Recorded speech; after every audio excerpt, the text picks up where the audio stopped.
Welcome to the second of the political debates organized by the Jamaica Debates Commission and staged before a live studio audience. The debates are intended to assist in identifying, clarifying, and understanding the issues being presented in this. The general elections.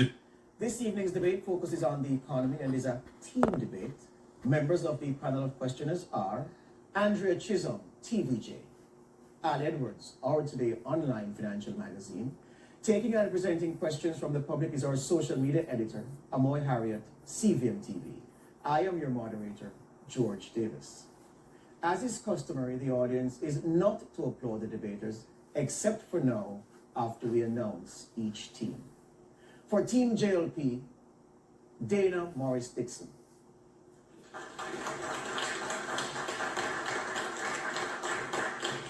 For Team PNP, Julian Robinson.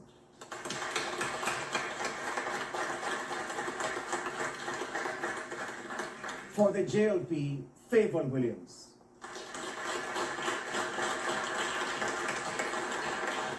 For the PNP, Keisha Anderson.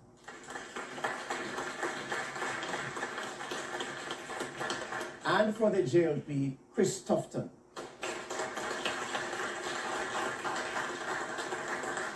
And for the PNP, Peter Bunting.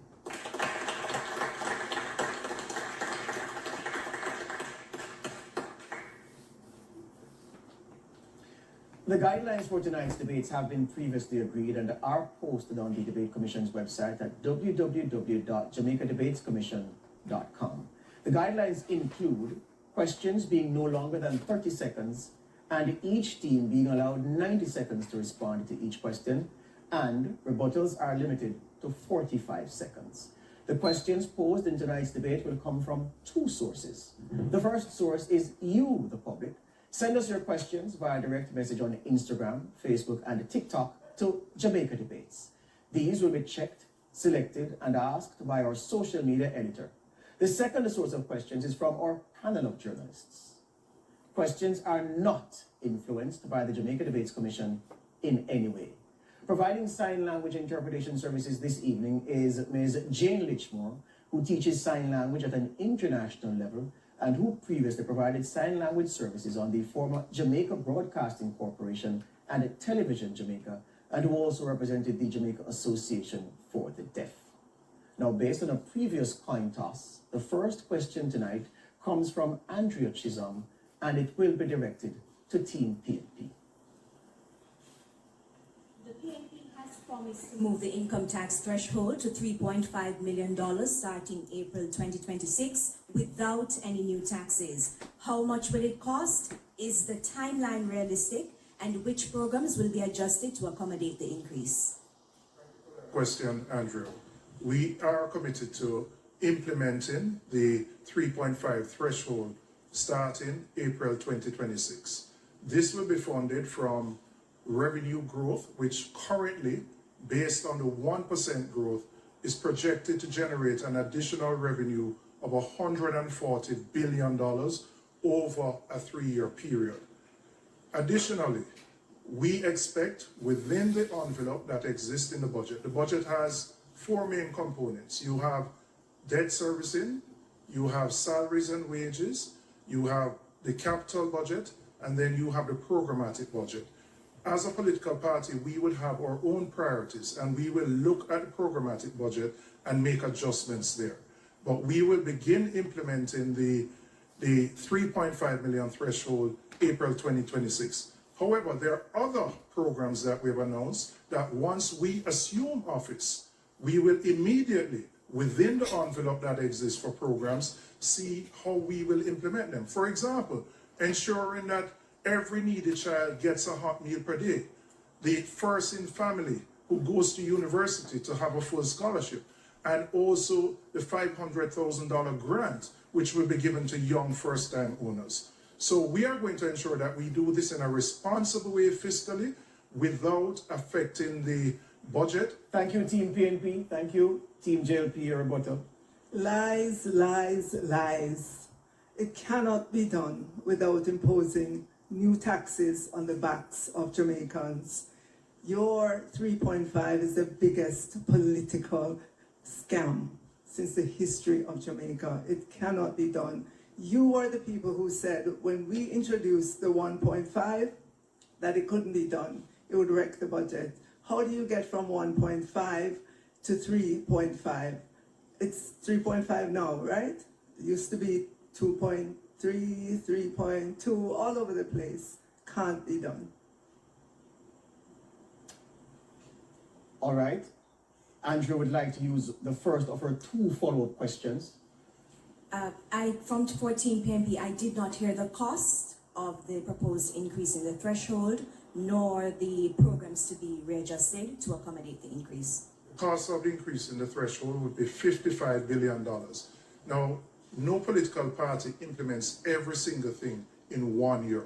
So we are going to ensure that the implementation is done, which protects the fiscal sacrifices that have been made and will ensure that the adjustments are consistent with the budget. So it's $55 billion that this particular program will cost.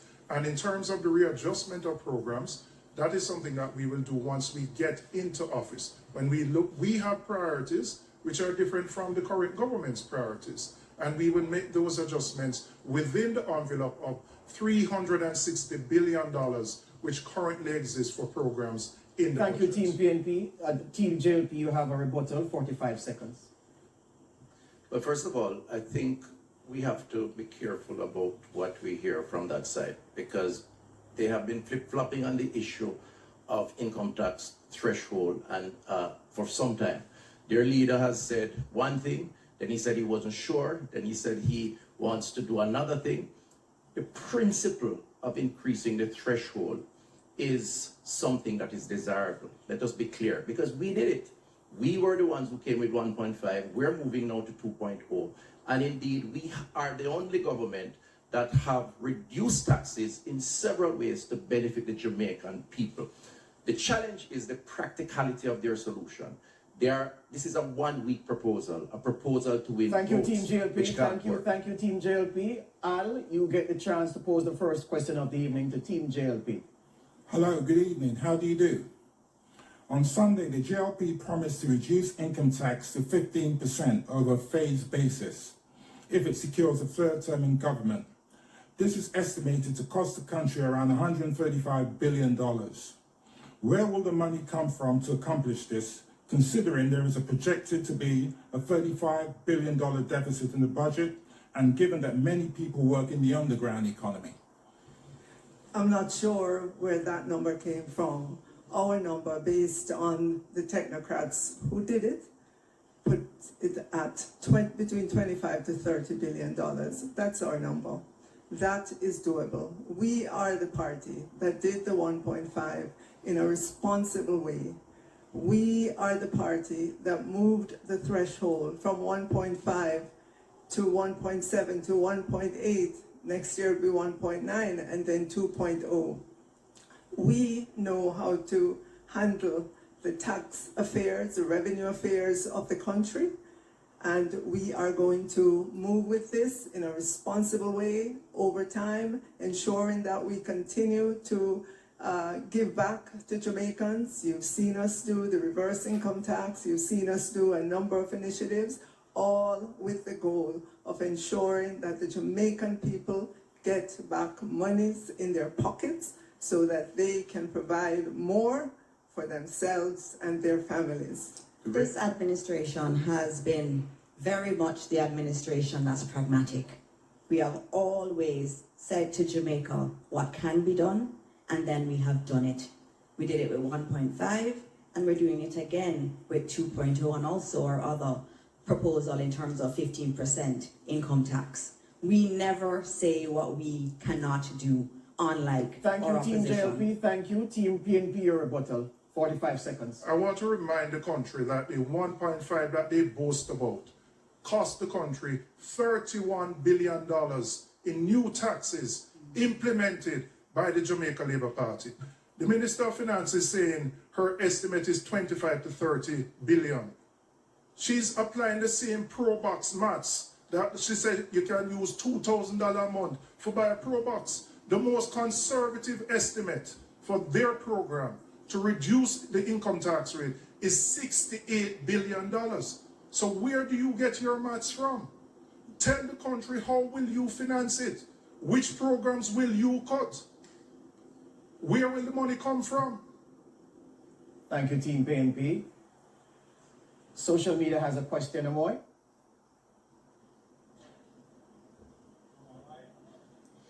Thank you, George. Well, the first social media question tonight comes from Makita on Instagram. Jamaicans both at home and abroad work tirelessly to support their families and contribute to our economy. Yet high taxes and fees on barrels at the wharf, along with frustrating processes, make it difficult and costly for people sending goods home. If select Airwick Essential Mist Diffusers, perfectly portable, quick change fragrances make any space fragrant and inviting. Have you ever poured your heart and soul into your entire life's work? Only to have someone pop it in the microwave for 1 minute. Then take all of the credit.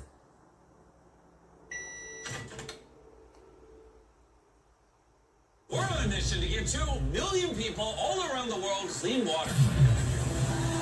This village in Malawi. If selected to serve, what specific and measurable actions would your party take to reduce these costs and simplify these processes? Team PNP, 90 seconds. Thank you. Thank you. We note the developments in the US and other territories as it relates to remittances, and we're observing the situation. We also note that for Jamaicans going to pick up money at agencies, the cost may increase. And that's why we want to encourage the opening of accounts, and with reduced due diligence requirements for these types of accounts, we think more Jamaicans should exercise that option. I think also, though, we want to take a deeper look at the fact that we're so reliant on remittances. At least 20% of our GDP is based on remittances. We need to find a way in the best interest of Jamaicans to have them earn more. And that's why Team PNP is looking at options to have our economy grow. We're looking at options in agriculture with the Agricultural Development Fund of 2.5 billion, where we want to teach our farmers smarter and more efficient ways to go about farming. We're looking at options in logistics. Given our position, we're ideally placed to offer logistic and trade facilitation. We also want to look at our BPOs and increase the value of the services that are offered through our BPOs by upskilling our workforce and training our young people in heart, etc., to do these things, which are the careers of the future, and not to stick to the careers that now exist. Team JLP, your 90 seconds, well, your 45, wait, your rebuttal. Thank you very much. I'm not sure if we heard the same question. I heard a question that was about our Jamaicans having to clear barrels at the port. And that has been a concern for some of our Jamaicans who do rely on their families overseas to help them. And we, as a country, have always benefited from our diaspora. And that's why we've placed so much emphasis on our diaspora policy through our Ministry of Foreign Affairs. That has been very important. And on that matter, we have focused very much on creating efficiencies at the port.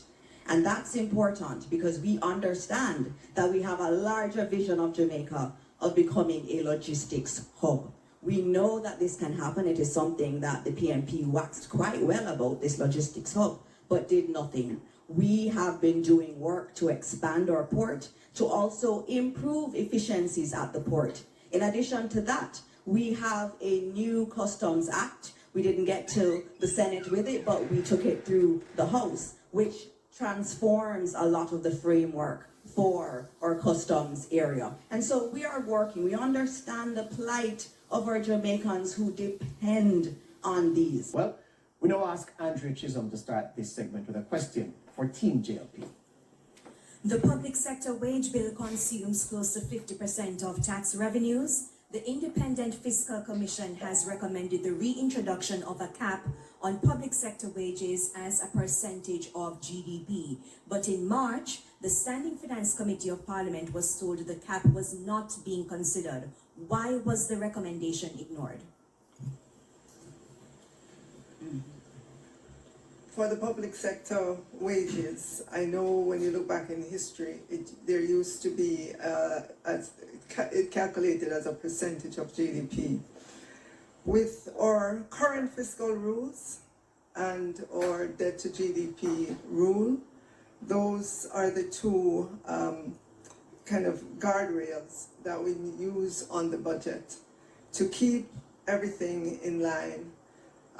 If we do that, if we keep that focus on our debt to GDP and on our fiscal balance, then everything in the budget will align, and it would not be necessary, it has not been necessary to keep a cap on the wage bill that way as a percentage of GDP.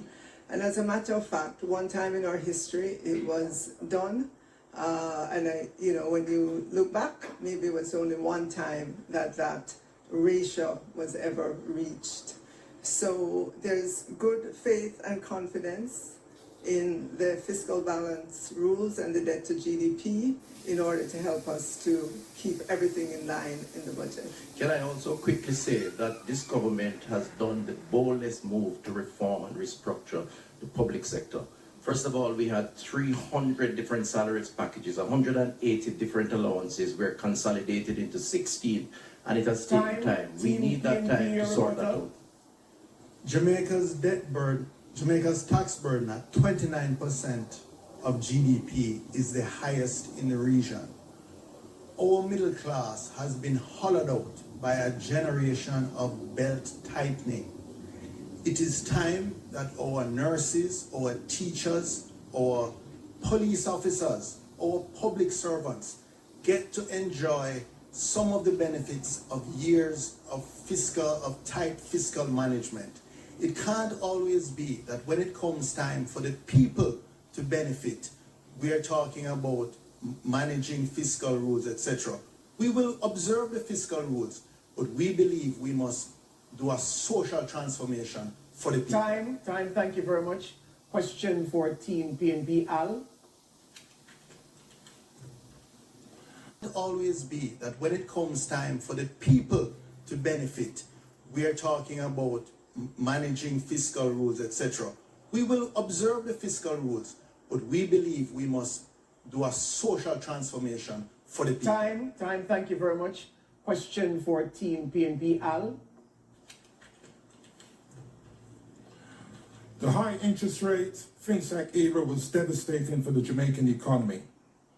A World Bank debt management paper dated 21/12/2001 reads in part, the ensuing rapid growth of FinSac debt worsened as interest rates continued to rise, leading to a stock debt of $142 billion as of March 2001. That's about 43% of GDP. This added to an already large pre-crisis public debt burden of more than 100% of GDP, leading to an unsustainable debt path. That period also decimated a generation of local entrepreneurs, so much so that a generation later many are still reticent to invest in the productive sector. What guarantee can you give under your administration that Jamaica will never see history repeating itself, and how do you intend to honor that guarantee? Well, what we have to ensure is that the agencies that have responsibility for managing and regulating the financial services sector are actually manned by individuals who are competent and professional. The Bank of Jamaica, the Financial Services Commission, ensuring the BOJ now is an independent agency that has the responsibility for managing interest rates and primarily inflation. At the time when FinSac took place, the government intervened to ensure that all depositors got back their money. What we want to see is the FinSac report published. The country spent $150 million on a FinSac commission, and now we can't get the report. We want the FinSac report out. And while you're at it, we will publish the SSL report, because we noticed that depositors have gotten $2. If them did have $100 and there's only $2 them get back. But the most honorable Prime Minister got all his money out of SSL before it collapsed. That is what justice means. We will publish the SSL report, and it is a failure on their part that after all these years, given the impact of FinSac, that there is no report, no independent report. What we have seen is drips and drabs being leaked out by that side. So when we talk about FinSat, let's get all the facts on the table and release the Crow report from SSL. Time. Interesting that that side can speak as if they're ignorant of FinSac, when some on that very side were involved during the FinSac period and benefited. Just recall the 40-40-40. You mentioned it. 40% of GDP to recover from FinSac. 40,000 businesses lost their money. 40% being offered by merchant banks to make a profit. And DB&G made on average 40% return on their investments, which one of the principles sits across me right here. They cannot talk about fiscal discipline. They cannot talk about management and economy. They presided over the FinSac era. They drove people in some instances to commit suicide based on news reports. They have no moral authority and certainly no economic management, and they are still there. The Jamaican people cannot trust them. Thank you, time. Al, you wanted to use one of your two follow-up questions? The first one, yes. Proceed. The JLP government has presided over macroeconomic stability. Public debt has come from over 140% of GDP in 2013 to 70% in fiscal year 24-25. Unemployment now stands at just 3.3%. According to Statin, as of July this year, Jamaica's annual headline inflation rate stood at 3.3%. The Bank of Jamaica says as of August 12, 2025, Jamaica's gross international reserves stood at US $6.2 billion. The World Bank, the IMF, the rating agencies all commend Jamaica for this economic performance. How will a PNP government build upon and improve this trajectory? I think it's important to set context for the question that you have asked. When they left office in 2011, the country was on the precipice of economic collapse. When we got in 2012, we had to restore Jamaica's credibility. We had to establish EPOC.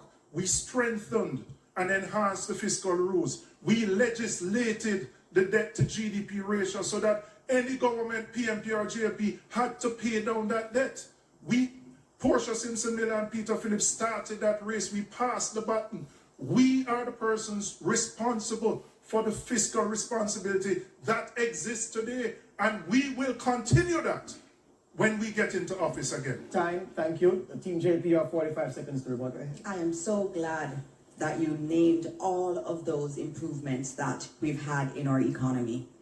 When the PNP was in government, they took a wrecking ball to our economy, and that's a fact. When we took office 9 years ago, we saw high unemployment, we saw high debt, we saw high crime too, and we saw failing infrastructure. And this administration got to work, working on all of those areas. The PNP does not know how to be fiscally responsible. And we have seen that in our history time and time again. And so the data is there. The data shows the Jamaica Labour Party knows how to do it. Time. Let's take a question from social media, Amoy. Well, George, this question comes from Facebook. Nikisha is asking, many schools are without basic resources, and as such, some schools are asking parents to contribute certain resources, whether it be in cash or kind. Seeing that economically parents are struggling to pay school fees and meet other needs, how will your administration, if elected, resolve this issue so there will be an ease on parents' pockets? Team JLP. Thank you for that question, and we definitely understand the burden that a lot of our parents feel. And it is for that reason that we have focused quite a bit on how we can get our children to school. Let me give you some realities from going around to our schools, especially in rural areas. When I go to school on a Friday, classes are sometimes half empty. And when you ask our teachers why, they say money ran out. What keeps them at home? High transportation costs, and also the high cost of lunch. And that's what we have decided to focus on. The rural school bus system is precisely because of that. I had one mother in St. Thomas say to me, it costs her $1,200 a day to send one of her children to school. And that it is so expensive that she ends up having to choose which one goes to school sometimes. We cannot have a country like that. In addition to that, in terms of our meals, we have expanded meals to 5 days a week for those on path who need it the most. In addition to that, we're now going to be adding breakfast to our students in our schools that are the most underperforming. All of that on the backs of the hard work of Minister Williams and the Ministry of Finance team. We understand the costs and we're working hard, including in providing more books in the public sector so that our parents can have less of a burden. Time, Team PNP, your 90 seconds. Chris, you're correct that DBNG was a very successful company, and it was a publicly listed company that our audited financial statements were open to the public. So everyone knows where Peter Bunting and Mark Golding got their wealth from. You and your Prime Minister cannot say the same. Now, in terms of our arrangements for For a limited time, get any pizza with any toppings for just $9.99 online. Only at Domino's. Allergies got you trying every trip. It has become the destination. public transportation, particularly rural school transportation, that school bus system was a political gimmick. We cannot be buying new trucks to transport garbage, and we're buying 15-year-old buses to transport our most precious cargo, our children. That was just an opportunity for somebody to eat our food. Let us be clear about that. It was totally unsuitable. In deep rural communities, we cannot afford parallel transportation systems, a school bus and a system for adults. So what we have proposed is a subsidy of $10,000 per month per child for those parents who need it, for those children who are unable to attend school 5 days a week. What we have proposed is a hot meal every day for those children who need it. That is real progress. I'm surprised too, Peter, that the Minister of Education is speaking as if she didn't know all of this. Time. Andrea, your question for Team JLP. The requirement for a 12-year experience in law enforcement was removed from the January 2025 job advertisement for the position of Chief Technical Director of the Financial Investigations Division. Why was the law enforcement requirement removed? I want to make it clear that on the job description for the head of the FID, there are a number of different qualifications that an applicant could have. There were at least 6 different skill sets that applicant could have. When the whole process of going through recruiting was done outside of the Ministry of Finance and the Public Service, and they went through a very public recruitment process. The job was advertised, interviewed. No one qualified to be accepted. Normally, in the course of advertising for jobs, if you go out once, if you go out twice, and you see that you're not getting the skill set, the particular skill set, and the job description allows you to be flexible, then obviously, as a responsible HR person looking to fill the position, then you would do that. That is what was done. There's nothing underhanded about it. It's all transparent. And we have a very competent person heading the FID currently, and I look forward to continuing working with him. Team PNP, your rebuttal. This is not true. I know as a certain fact that senior police officers with investigative experience for many years, who have coordinated international investigations, who have headed the intelligence bureau, they applied for the job and they were turned down. The truth of the matter is it was a set hand. Dennis Chung applied for the job when he said he saw nothing wrong with in the Integrity Commission report. There were clear red flags for money laundering, cash from undisclosed depositors deposited to the Prime Minister's personal account, 470 billion flowing through multiple accounts. That's called layering. These were clear flags. Time, thank you very much. Time.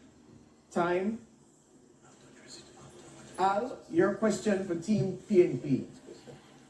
A look at MSMEs.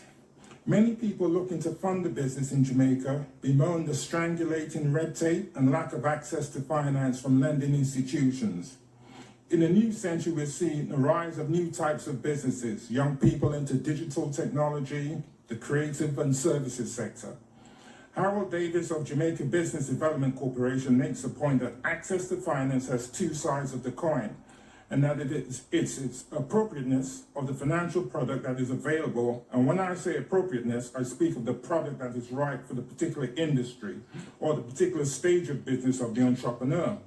What will you do to address this and better help small businesses in Jamaica? We wholeheartedly agree. As a matter of fact, as a former CEO of a financial institution in Jamaica, I can say it's a problem that we struggled with in the absence of government having adequate policy and facilities to make it happen. We will, as the next PNP administration, ensure that we revisit the loan processes for our MSMEs. We recognize that they're an important part of the engine of growth for the economy, and we recognize their struggles. We note that we would have to help them with some amount of business planning. We'd have to help them to get themselves ready to borrow. But it's a win-win situation. When they borrow, they're able to grow. When they grow, they're able to contribute to the economy, and we will be able to get tax revenues from them. So it's very important for us to have our MSMEs grow, and to also encourage young entrepreneurs in the economy to participate. What we are going to do is remove income tax for MSMEs for the first 3 years. Why are we doing this? The reason MSMEs remain informal is because they don't want to pay tax. But remaining informal limits their growth because they can only get money from friends and families and a partner draw. So by removing the income tax for the first 3 years, they can formalize, they can grow, they can access bank, equity funding. That is what we are doing to grow the MSME sector. Time, thank you. Thank you, Team JLP, your rebuttal. PNP talks a good talk, but in reality, that's not the facts. 2015, 8,000 companies were registered at the company office. 2024, 23,000 companies, twice that number. The fact is, Jamaicans are more energized to form companies, to come out of the informal sector. DBJ, over that 8-year period, loaned almost $70 billion US, 117 billion of investments, 86,000 applicants. That is why our economy has started to turn around. And I want to say to Peter that he must be careful about innuendos, hearsays, and propaganda. First of all, your FinSac era, I don't know how you're comfortable with it. The contractor general at the time accused you of sweetheart dealings, you and your partners. Time, you cannot now say thank that you earn your money in a way that is legitimate and above board. Time. Amoy had a question from social media. This question is from TikTok. The user who sent in this question is Kamar Jackson. Under the current administration, brain drain has become an increasingly pressing issue, negatively impacting our economy. Considering the various causes of this trend, such as limited employment opportunities, inadequate compensation, and governance concerns, what specific strategies and reforms would your government implement to address the key drivers of this problem and ensure the retention of skilled professionals? Team JLP. Thank you very much for that question, Cameron Jackson. That area of brain drain has been an issue for a long time. I saw it. I left university in 2001, and most of my classmates left this country because they didn't feel there was an opportunity. And it's for that reason why we focused a lot of our policies, and if you look in our manifesto, there's a huge section for young people, because we believe in a few things. We believe that every young person, as they've told us, wants to own a home one day. And that's why we have allocated 15% of every NHT house built to our young people who are under 35. We're also increasing employment. 280,000 more young people have been brought into the labor force. We're providing jobs and we're looking for higher paying ones through the work that we're doing in terms of training our people. 500,000 young people have been trained since 2020 at Heart, and we're going to continue doing that. In addition to that, let me remind Jamaica that it is this government that has brought unemployment to its lowest level ever. In fact, the participation rate in the job market is 68%, the highest it has ever been. Under their watch, people lost jobs. They borrowed and spent, or taxed and spent. Under this government, no new taxes, and jobs have been created. This is a more responsible government, and the future of young people are bright with the JLP. Thank you. Team PNP, your 90 seconds to answer the question. Raising the tax threshold to 3.5 million, the tax-free threshold to 3.5 million, is one of the most fundamental and revolutionary things we can do to retain our best and brightest. As I said, this is a manifesto that we put forward, not just about a campaign for the next election. This is about the next generation. We want to ensure that our teachers, our nurses, our police officers can provide for their families in the way they should. We want to rebuild the working class and the middle class. We want to ensure that buying a house, buying a car, aspiring to improve, to lift your whole generation is not merely a dream. So yes, what we have proposed is radical. It's transformational. It's going to require a shaking up and a reordering of all the priorities of government. That's not accidental. We're working for a social revolution. People are not going to elect a new government to do the same thing that the outgoing one is elected to do. When I hear them speak, I wonder which young people they're speaking about. When I speak to young people, they tell me they have no hope of owning a home. With the NHT limit being raised to 9 million, the problem is that the houses cost 40 million. There's no hope. Time, Mr. Sanderson, time. Welcome back to the Economy Debate presented by the Jamaica Debates Commission. And we invite you, the public, to send us your questions via direct message on Instagram, Facebook, and TikTok. Send them to Jamaica Debates. We'll now ask Andrea to start this segment with a question for Team PNP.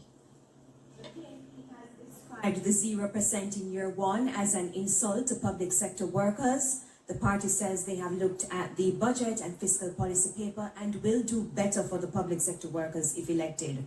What percentage increase would a PNP administration propose? Well, the first thing I want to say, we are going to treat public sector workers with respect and dignity.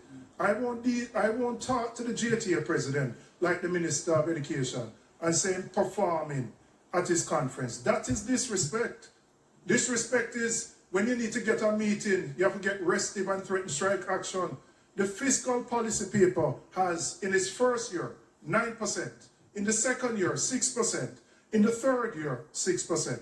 They have offered 0. That is not an offer. We will do better.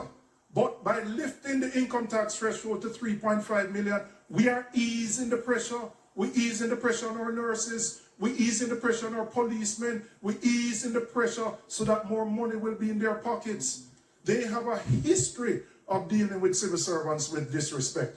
You right now have 2 sets of civil servants in the same office doing the same thing and earning different salaries. A whole set of anomalies that arose from the public sector compensation review. They haven't addressed it. There's supposed to be a meeting tomorrow with the JCTU and you cancel it. They are the ones who treat them with disrespect. We have a history of working with our public sector in the interest of this country, and we will continue to do so. So when we come into office, it will be better than 0% because there is money in the budget to provide better for public servants. Team JLP, your rebuttal. This is the government that has given the public sector the largest wage increase in the history of Jamaica. What did the public sector know under the PNP? Wage freeze after wage freeze after wage freeze. We are committed to continue negotiating with our unions. Negotiation is a process. We still remain at the table. Our Prime Minister has indicated that we will get to a point that is satisfactory for the public sector workers and for Jamaica as a whole. We remain committed to the public sector workers. Time, Mrs. Williams, time. Thank you. Al, your question to Team JLP. In fiscal year 2013-14, the then Minister of Finance, Peter Phillips, balanced the budget. Minister Phillips met the targets for the primary surplus and the budget deficit. The JLP said at the time, including you, Minister Williams, that the then PNP government was preoccupied with passing the IMF test and not the people's test. Can it be said of this JLP administration that it is preoccupied with reducing the debt instead of growing the economy and passing the people's test? We are passing the people's tests. If you look at what we have done, what we have achieved, all that we have achieved, we have done it for the people of Jamaica. Look at roads, look at new jobs created, look at the level of inflation, look at the number of houses that are being built. We are going gangbusters. Every day we wake up, it is to grow the economy. During our administration, we have grown the economy. We have had 33 quarters of growth, interrupted only by COVID and by Hurricane Beryl. We wake up every day to ensure that this economy expands so that there are opportunities for our men and women in the society. When we speak of the people's test, all these nice economic jargon about GDP and debt to GDP ratio and all of that don't mean anything to the ordinary person, to most of our Jamaicans. What they think about is how is everything that we're doing affecting the quality of their life. We're giving more water. 350,000 more people have water, 280,000 more jobs created. We are improving the quality of life of our people. Team PNP, your rebuttal? What I want to ask every Jamaican, is your life better? Can you afford the same things you used to be able to afford? Do you have to choose between paying your utilities, buying food, or buying medication? Is your life better? The lived reality, notwithstanding the macroeconomic numbers of most Jamaicans, is a struggle to put food on the table. When you go to the supermarket or the corner shop, you pick up things and you have to put it back down. If you suffer the misfortune of going to a hospital, you have to sit down on one chair for 2 or 3 days. And what we have seen at Cornwall Regional, it moved from 1.5 billion to 25 billion. That is the waste that we will eliminate so we can put money back in the hands of the Jamaican Thank you very much. Time. Al would like to use this second and final follow-up question. Al. According to the World Bank, the Jamaican economy average annual growth over the last decade is around 0.8%. Why is this? And what will you do to get it to around 5%? Thanks for that question. Thanks for that question on growth. There have been many impediments to growth, and we have seen that documented in many places. If we look at the impediments, they include training, and we're doing that, 500,000 trained. Another impediment to growth is the high electricity cost, and we have taken the decision to not continue on that bad JPS contract because we know we need to have lower electricity costs. In addition to that, infrastructure is another impediment to growth, and that's why we've spent so much money on fixing our roads, providing internet access across this country, and improving our investments in technology. We understand that in order to bring the growth rate up, we are going to have to do these things. You have 45 seconds. What they haven't spoken about is how corruption has impacted that growth. How our foreign direct investment has moved from 900 million in 2015 to 300 million today. That 11 of them are under investigation for illicit enrichment. I, Julian J. Robinson, can categorically state, I am not under investigation. Can the three of you say that? We need growth. We understand the assignment now. We have consolidated our economy. We have to improve the outcomes in education, which have been poor. You talk about energy. It took you 8 years to put out a request for proposal for renewables. Why? because of the corruption at the Ministry of Education, where you see 4 ministers over 8 years. Time. Thank you. Social media, Amoy. All right, so we're on TikTok, and I'm seeing a question here from Joe. Policies often target low-income earners, while high-income earners are generally believed to be able to manage on their own. What in your plans directly supports middle-income Jamaicans who are caught in the squeeze? Team PNP. So, the contrast between the JLP's approach of reducing the income tax rate for everyone versus the PNP's approach of lifting the threshold is a prime example of that. The cabinet ministers and the prime ministers will benefit the most from the reduction in the rate of income tax. Police officers, nurses, doctors, security guards, public servants, those who are at the rank and file of the police level, everyone who earns under 3.5 million will be the major beneficiaries of our program. That is what differentiates our approach from theirs. They talk about prosperity. It's prosperity for them and their cronies. When we talk about putting people at the center of our policies and programs, it's because we want to lift everyone. We want to lift those at the bottom.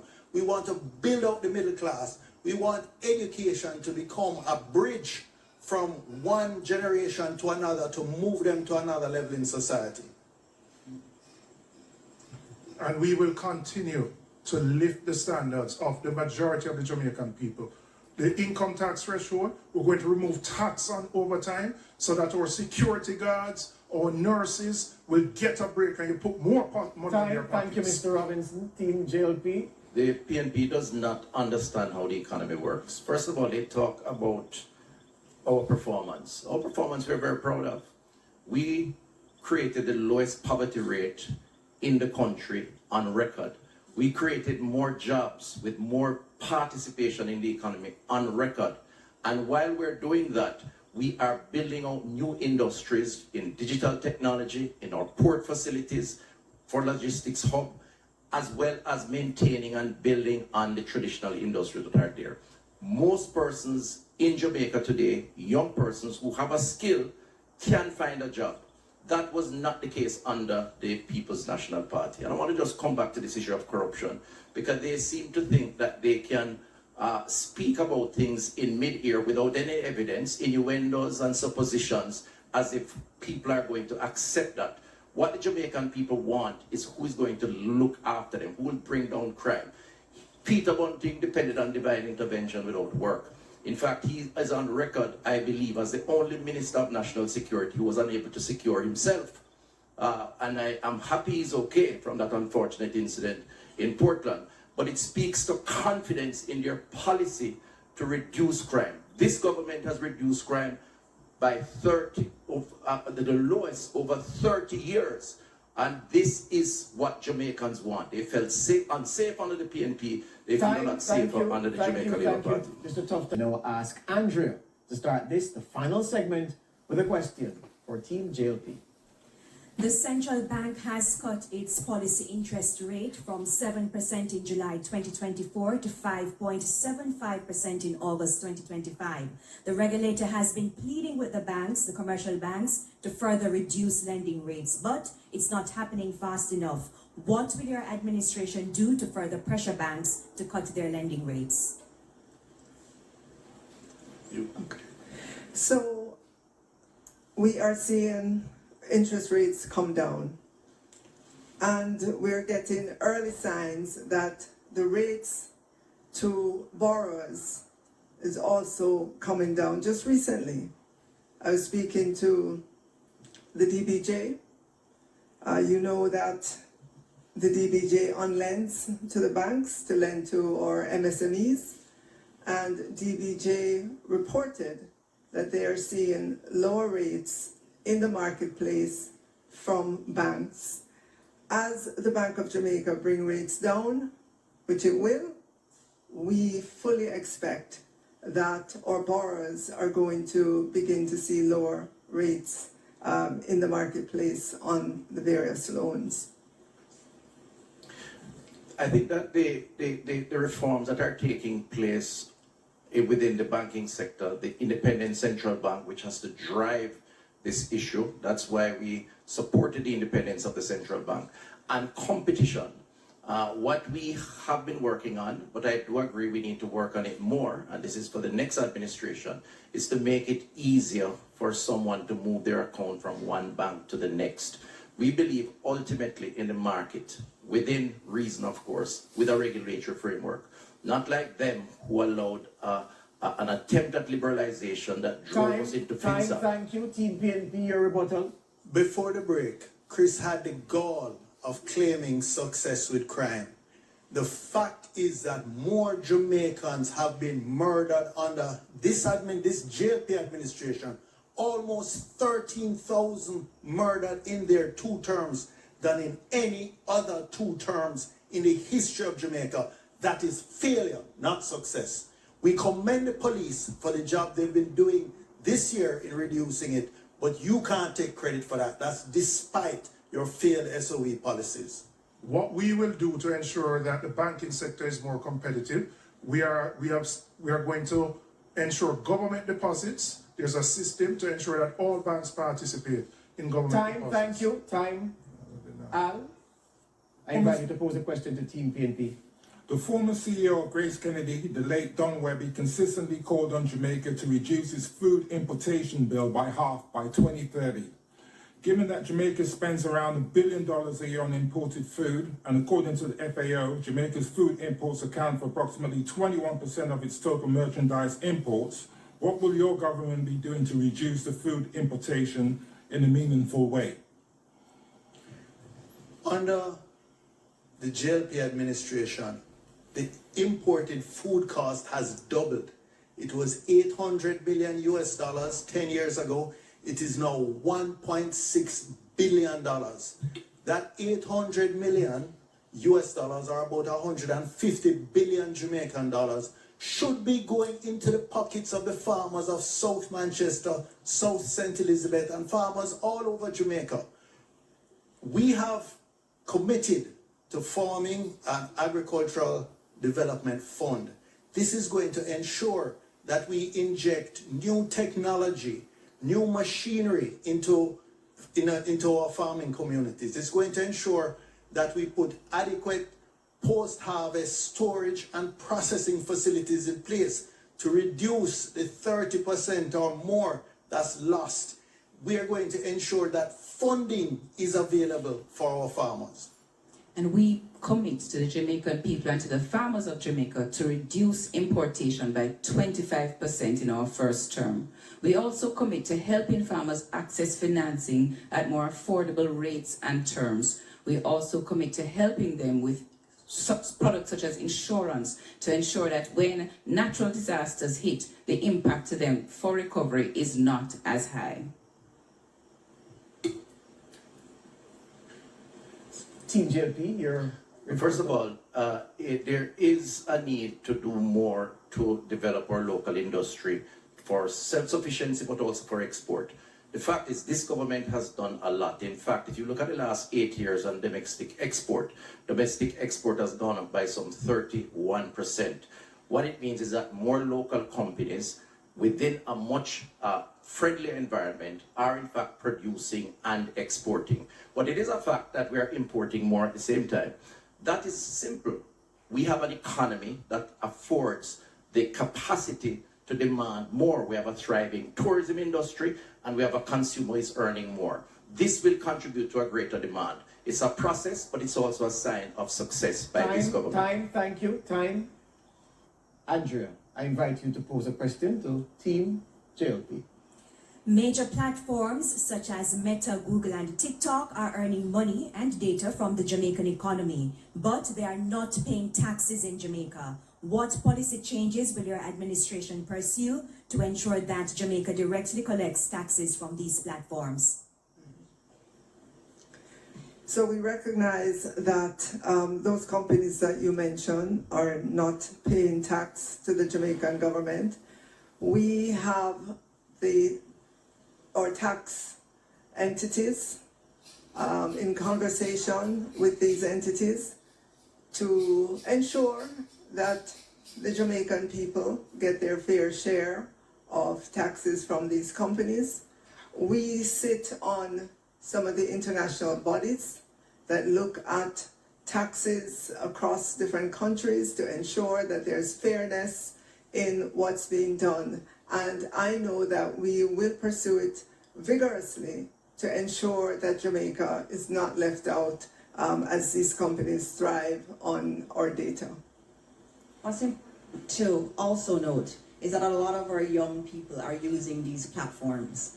I know recently I saw someone on TikTok selling some nice products that I thought about buying. So our young people are using these platforms very well, and they're creating content that is absolutely amazing. And so we have the tax side that the minister has said that we're looking at in a more multilateral kind of approach, as we tend to do as Jamaicans.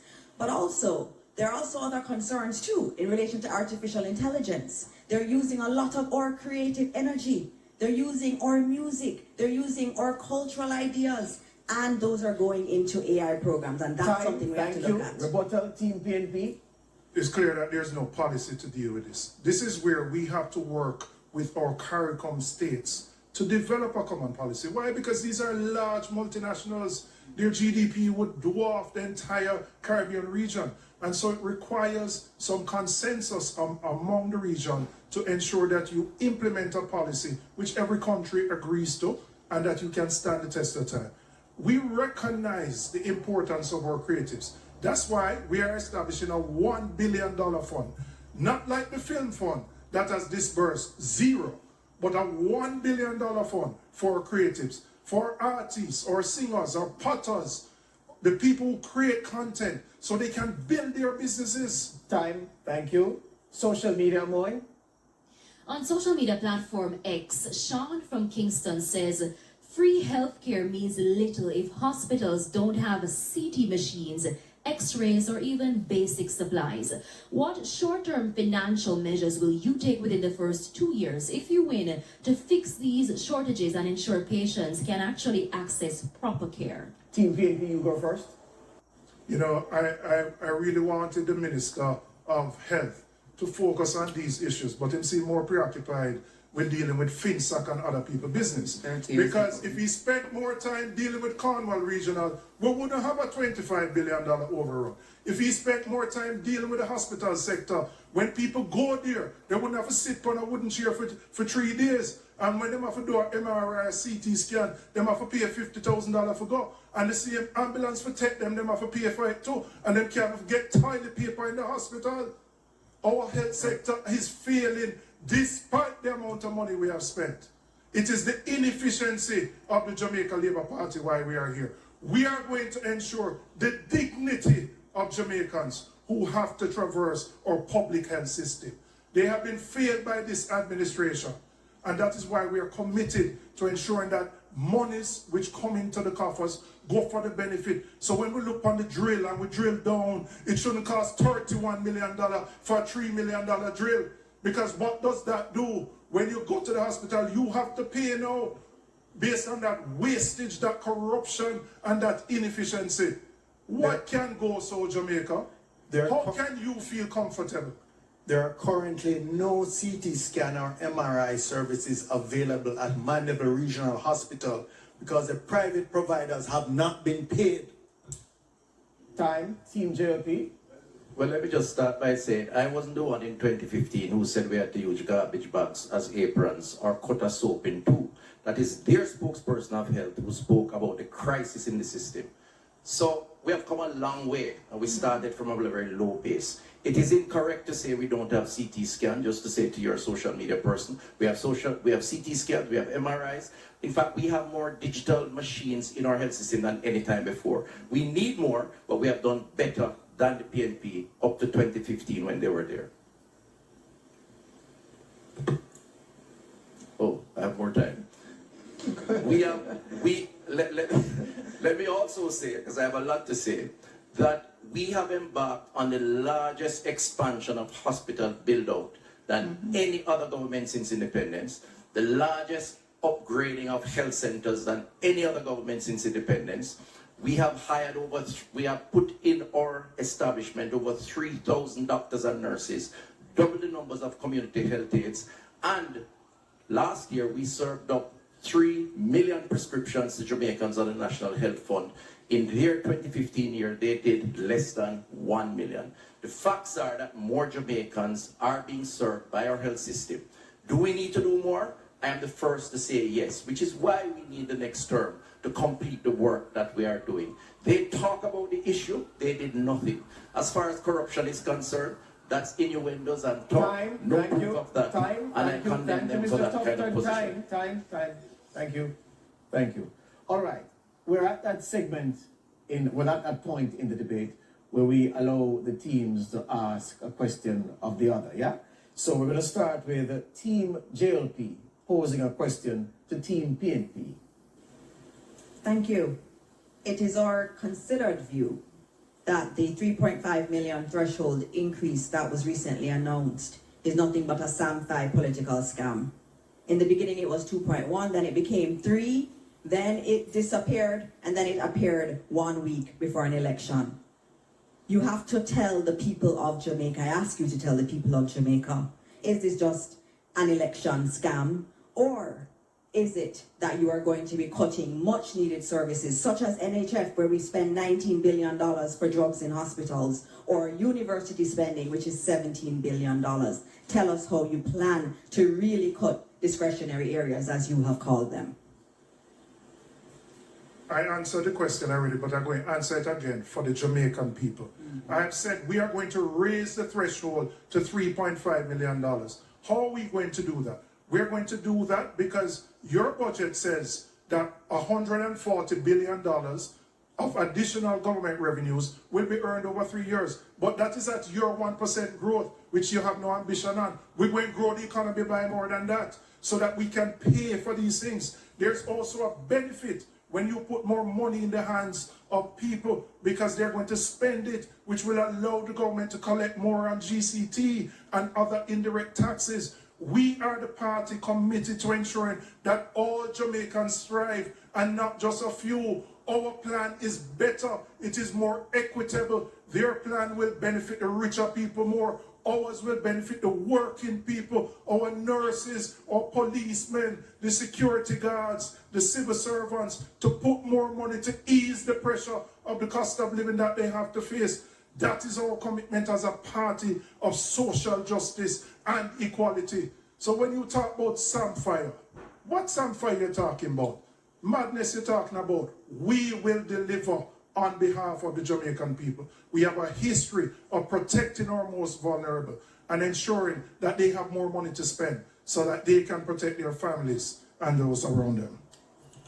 Time. JLP, you have a 45-second rebuttal. Jamaicans, the 3.5 million threshold is the largest political scam. They cannot tell you how they're going to fund it. They look at the current budget, they see the projections growing to 140 billion, but they don't tell you that expenses are also growing. So that's not available for you to use towards the 3.5. And you also put out an ad showing how much people are going to get on a monthly basis. You know that's a lie. They may get it for 1 month, but it's not going to be there.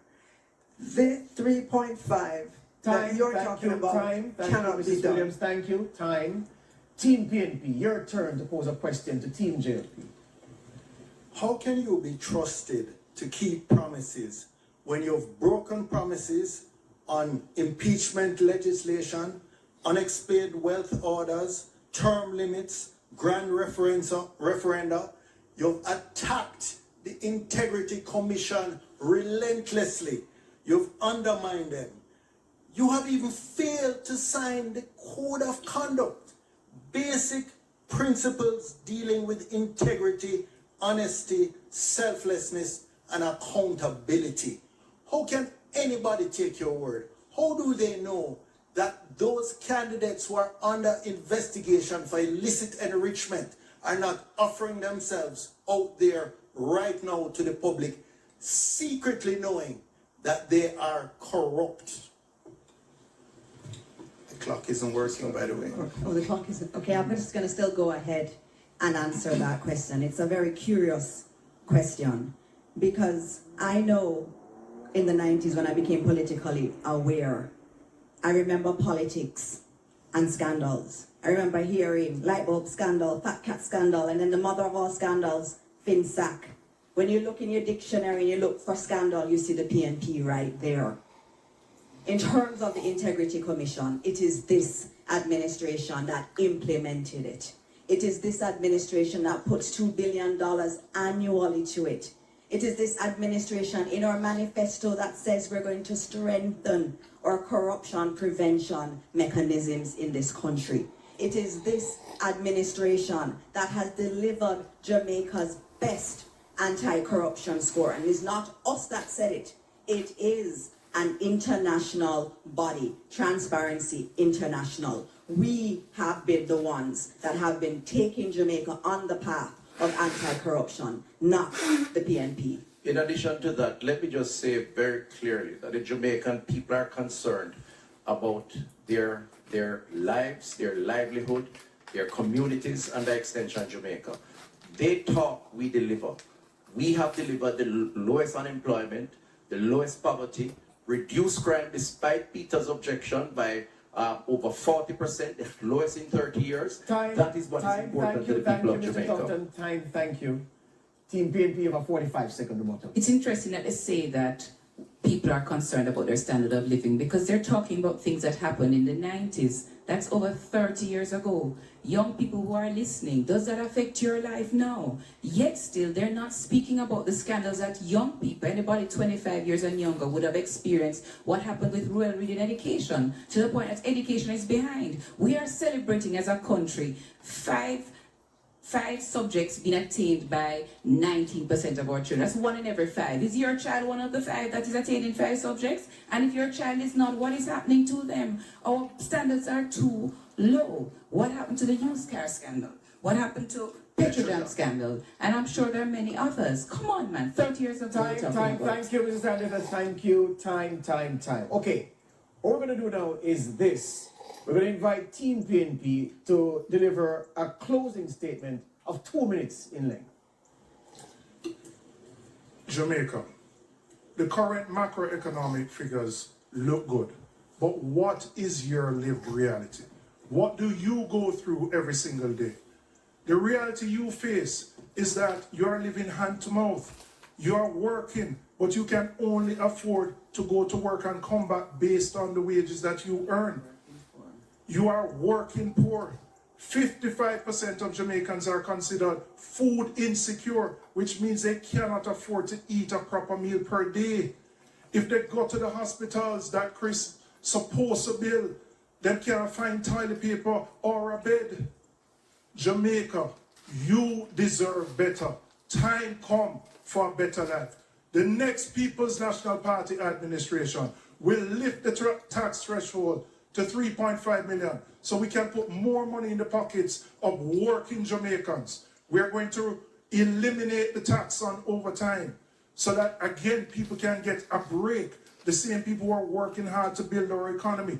We're going to run a more efficient economy, so that this thing called the Office of Plenty Ministries, that is a bottleneck where nothing can go through and it takes you a year to do something. We're going to eliminate those efficiencies so that we can grow the economy beyond 1%.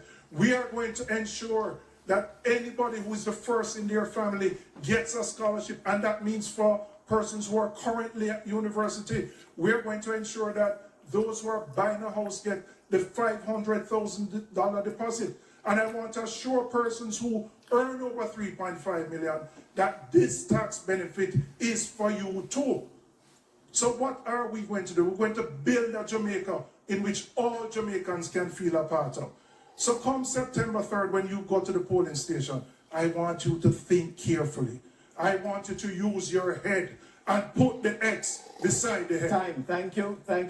May I add that the order of the closing statement was predetermined by a coin toss. Team JLP, your 2 minutes. My fellow Jamaicans, in 2016, you asked the Jamaica Labour Party, you gave them your vote of confidence to correct the ills within our economy caused by the People's National Party. They served 24 of 27 years and created more debt, more unemployment, more poverty than any other administration.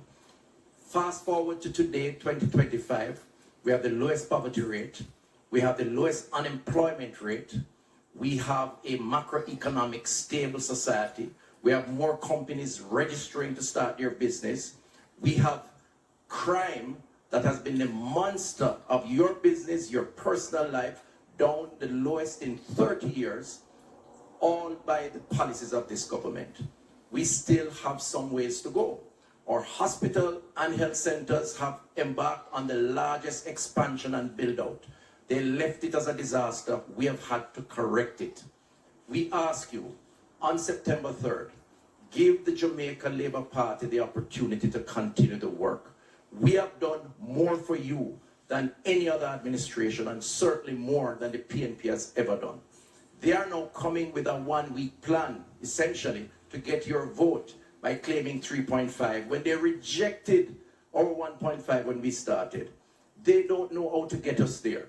We will get you there. We are about protecting yourselves, your families, your communities by doing what is necessary. That is all that matters. Their diversion around innuendos, rumors, targeting persons, and character assassination does not impact you in your community. It is about the water, the road, the health services, and this government has done more. On the 3rd of September, put your X beside the bell, vote for the Jamaica Labour Party. Thank you. In the good spirit of the debates, we invite Team JLP and Team PNP to meet in the middle and shake hands.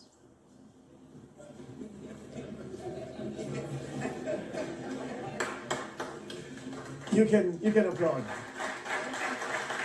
All right. That concludes that concludes the economy debate between Dana Morris Dixon, Favour Williams, and Christopher Tufton for Team Jamaica Labour Party, and Julian Robinson, Keisha Anderson, and Peter Bunting for Team PNP. Join us again Thursday, August 28, 9 p.m. sharp for the final debate in the 2025 General Election Debate Series, the Leaders Debate, featuring party leaders Dr. Andrew Hollis from the JLP and Mark Golding from the PNP.